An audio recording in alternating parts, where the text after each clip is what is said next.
Pitt County 911. Yes, I need some help over here in the Hustle Mart. The cook over here, it looks like he's been shot. Yeah, he's bleeding. There's blood all over the floor. Okay. Is he completely alert? Is he responding at all? No, he's just moaning. There's two of them. There's two of them. One of them they shot. Oh, there's two people. There's two. When Farmville police responded to the 911 call at the Hustle Mart convenience store, officers walked into one of the most gruesome crime scenes they had ever witnessed. As they entered the store, they found bloody footprints leading to the exit. Just outside of the cash register area was a young male victim, lying face down in a pool of blood with a bullet hole in the back of his head. He was clearly deceased.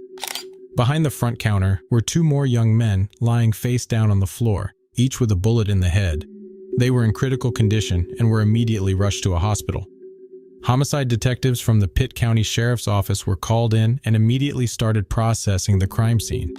On the floor were 3 spent 9mm shell casings. Cash was scattered throughout the store, while the cash register and the safe were both open and emptied, indicating that a robbery had probably taken place. Just outside the store, officers found some more cash on the floor, where the getaway car was likely parked. As detectives walked through the scene, they noticed cameras throughout the store covering every angle. The scene initially looked like a robbery had gone wrong, but as investigators reviewed the CCTV footage, they realized that it was actually much more sinister than that. Just before 10 p.m., the 3 store workers can be seen going about their business as usual. Behind the counter were victims 1 and 2. Victim 1 was 16-year-old Mokbel Mohammed, who was known as Sam. Sam was the son of the store owner, Mike, and was the quiet one of the bunch. At the time, he was a student at Farmville Central High School, located just 5 minutes from the store. Sitting next to him was 26-year-old Nabil Nasser, who was Sam's uncle and the younger brother of the store owner. Nabil lived in Queens, New York, where he ran his own business. He just arrived in Farmville that week to give his brother Mike some time off of work.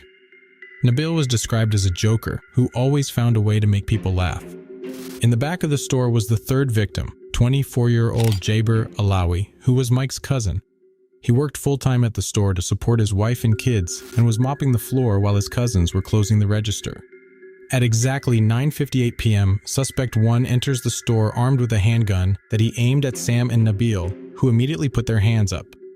As the first suspect makes his way around the counter, a second suspect enters the store, followed by a third, both of which are also armed with handguns. Sam and Nabil now have 3 guns pointed at their faces and immediately surrender to the suspects. They put down the cash, get down on their knees, and put their hands over their heads. While this is taking place, Suspect 3 realizes there's someone else in the back of the store. He walks over to Jabber, makes him get down on his knees, and drags him to the front of the store. Suspect 1 cleans out the register and asks where the rest of the money is as he looks through the shelves. 16-year-old Sam keeps his head down while Nabil points the robber to the safe behind him. Suspect 1 looks back at the safe, then turns back, aims his gun at Sam, and fires a round into the back of his head, completely unprovoked. Nabil is then ordered to open the safe. Suspect 1 removes the cash, grabs a pack of cigarettes, and without hesitation, aims his gun at Jabber and fires a round in the back of his head. He then turns back and executes Nabil the same way. On his way out, he bends down to pick up some cash that he dropped on the floor, then exits the store. As detectives watched this unfold, they received a call informing them that Sam and Nabil were pronounced dead at the hospital. This is now a homicide investigation for a triple murder. What immediately struck officers was how senseless and unprovoked these murders were. All 3 victims immediately complied with the robbers' demands and handed over all of the money they had, yet they were all callously executed in such a reprehensible manner. The lead investigator on the case, Detective Shannon Stewart, with the Pitt County Sheriff's Office, said, "In the 30-year career that I've had in law enforcement, surveillance footage of these 3 young men being executed is probably the most horrific thing that I've seen. This chilling footage made it clear to law enforcement that they had some cold-blooded killers on the loose that need to be taken off the street as soon as humanly possible." News of the triple murder spread quickly around Farmville, a small town of just a few thousand residents where everyone knew each other. Locals showed up to the store to express their support for the devastated family that they've known for years. while classmates of Sam's held a vigil for them. A funeral for the 3 young victims was held on April 3rd, less than 2 days after the murder, and hundreds of people from Farmville and surrounding towns attended the prayer at the local mosque. As a result of these murders, 9 children lost their fathers, and 2 of them were made orphans. Local residents were infuriated, knowing that there were 3 cold-blooded killers freely walking around in their town. The death of 3 loved ones not only shattered hearts, but brought back horrid memories from 20 years ago. He says his uncle, Muhammad al-Mujahami, was living in Brooklyn, New York, working at a convenience store with his brother. He says one night a man came in and robbed the store. Similar to the Mart shooting, the robber fired shots at Muhammad, but missed. Instead, his brother was shot and killed. He had to leave the state to kind of forget about the story, and he had chosen North Carolina thinking that he's going to have peace in here and get away from what had happened there. And it's so sad that same thing just happened again. Tony says his uncle had so much love for his brother, he named his only son, 16-year-old Mokbel, or Sammy, after him. Sammy was one of the 3 employees killed on April 1st. We're told that the sheriff will be returning the store over to the family soon, but because the painful memories are so strong, Tony says his family may not even keep it. We're currently thinking about selling the business and maybe moving out of Farmville. Currently, the store remains the same way it looked the night of the shootings for a reason. Tony hopes these horrific images will be enough to convince a judge that the death penalty is needed in order for there to be justice. Police were now working around the clock looking for anything that could lead them to the killers. Detectives replayed the footage over and over, looking closely, hoping to catch some more clues. It was clear from the video who was calling the shots. Suspect 1 was the first to enter the store and was apparently the one giving orders to the victims, as well as his accomplices. At one point, the bandana covering his face slips off just a little, giving detectives a glimpse of what he looks like, but it wasn't enough for a positive identification. He was wearing a plaid shirt and a distinctive hat. It was a red, white, and blue Montreal Expos baseball cap. The second suspect to enter the store was wearing black sweatpants and a black hoodie. When the first shot was fired, he was startled and jumped. He seemed scared and quickly left the store. The third suspect had on a black hoodie and red basketball shorts. He was the one who went and dragged Jabber to the front of the store. A clip of the suspects was released to the media asking the public to help identify them, and it wasn't long before tips came pouring in. On the same day the funeral took place, police received a call from the owner of Mart, another convenience store located in the middle of town. The owner tells police that he recognizes the suspects and believes that they were actually in his store just days before the robbery. Detectives quickly made their way over to the store and had the owner show them his CCTV footage from that day. Just after 6:30 p.m. on March 29th, a green Mazda pulls up to one of the gas pumps. A man exits the car and makes his way into the convenience store. As he enters the store, another man exits the car to pump gas. Another camera inside the store captures a better image of the first man. He's a black male with a red, white, and blue hat, the same hat the murder suspect wore at the Mart. A different camera inside the store gets a better look at the second man. He's wearing dreads and doesn't appear to match the description of any of the suspects from the robbery. Police now have a car and a face and are one step closer to catching the suspects. It wasn't long till police received another tip. A woman called the sheriff's office and sounded terrified. She tells police that she just saw a clip of the suspects on the news and immediately recognized the man in the plaid shirt. She said that he was in her house at that very moment and pleaded with the police to come and get him as soon as possible. This was a man who had absolutely no regard for human life and was armed with a deadly weapon. Within a matter of minutes, a tactical team was dispatched and surrounded the residence the woman called from. As soon as officers forced their way into the home, they spotted a man who quickly threw his gun to the floor and told officers, "I don't have a gun. I don't want to get shot." The man was cuffed and transported to the sheriff's office. The gun he threw down was a 9mm handgun and appeared to be the same one used in the murders. Police sent it in for ballistic testing to find out for certain. Captain Paula Dance with the Pitt County Sheriff's Office said, "I remember as they brought him into the building, I've never in my entire life looked a person in the eye and saw nothing. Nothing. No soul. Just a blank stare." The suspect was identified as 29-year-old Antoine Anthony. Antoine, who goes by his street name, Smurf, was a felon and had just been released from prison 2 months prior. Detectives sit him down in an interview room to get his side of the story. Antoine, this is Detective Mitchell. I'm Detective Stewart. And, we got some stuff we want to talk to you about, okay? All right? If you'll sign right there. That's just saying you know your rights. They've been explained to you. Well, I don't want to waive. I don't want to waive my rights to have a work credit. You don't want to waive it? Is that what you said? No. Okay. Do you want to talk to her?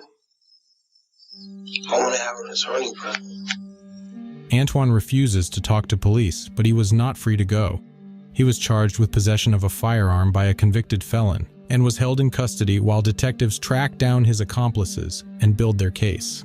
Word of Antoine's arrest spread quickly around the small town of Farmville, and people started to come forward to police. The first to come forward was Xavier Shamble.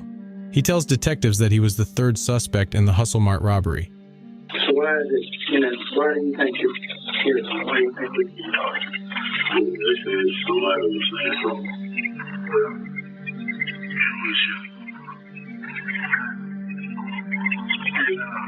What can you tell me about that? I didn't shoot him. Okay.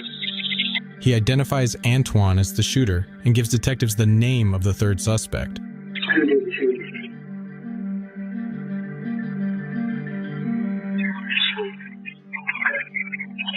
So, this is Smoke we're talking about. Who was the first one in the door? Smoke? All right, who went in second? Who's that? I don't know what it's over. Who went out? I don't know. It's Ray. Once he realizes the gravity of the situation, Xavier starts to break down crying. He was later arrested and held in custody. Just a few hours later, the case takes another turn. Just before 11 p.m. that night, a woman brings her 14-year-old son to the sheriff's office to come clean about his involvement.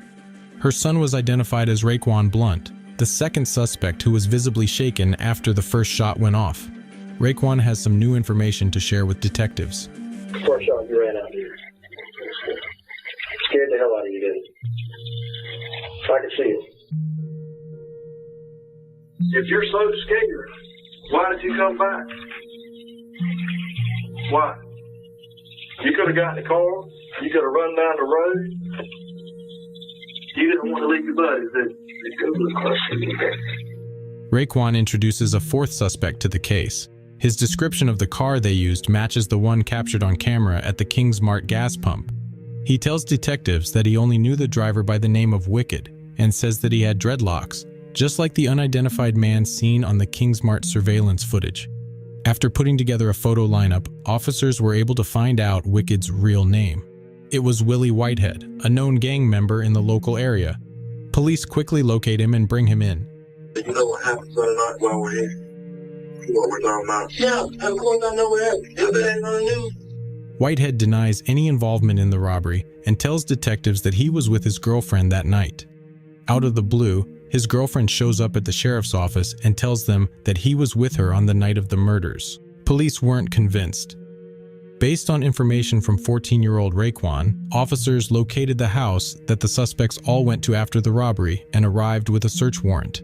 In the driveway, police found the green Mazda that was seen at the King's Mart and a second car, a green Chrysler. Both cars were seized and thoroughly searched. Police found a Walmart receipt for 9mm ammo that was purchased just 2 days before the murders. Using the timestamps on the receipt, police were able to see who made the purchase. It was a woman, with 2 men standing right behind her. After the purchase was made, the men exited the store together, followed by the woman. The 2 men were none other than Willie Whitehead and Antoine Anthony. All the pieces were falling into place. A week after the suspects were all brought into custody, the last piece of the puzzle would come walking right into the sheriff's office. The girlfriend of Willie Whitehead, who provided him with an alibi, came forward to detectives. I want to say something. Yes, ma'am. If I tell you the truth, tell you 100%, ensure my safety. I'm not talking about Willie. I'm talking about to Antoine. Ashley Johnson tells officers that she was not being truthful the last time she spoke with them. He said, Willie was here, right? And I just looked at him. He said, if go down, you better tell them people Willie was here. He said, because if you don't, I'm going to kill you. Or I'm going to get some of my scraps to kill you. Okay. She tells the detectives that she was threatened by Antoine to provide her boyfriend with an alibi, and that her boyfriend was actually not with her that night. The ballistic report on Antoine's gun came in. It was determined that the gun was the same one that fired all 3 rounds in the Hustle Mart. All 4 suspects were charged with multiple counts of robbery and murder. Prosecutors now had a strong case and were pushing for the death penalty. Xavier Shamble and Raekwon Blunt both pleaded guilty to armed robbery and 3 counts of second-degree murder. Shamble was sentenced to 13 to 17 years, and Blunt was sentenced to 9 to 12. Willie Whitehead fought his case and lost. He was found guilty of 3 counts of first-degree murder and was handed 3 life sentences. Antoine Anthony also fought his case and was found guilty of 3 counts of first-degree murder and robbery with a dangerous weapon. He was sentenced to death and is currently on death row going through his appeals.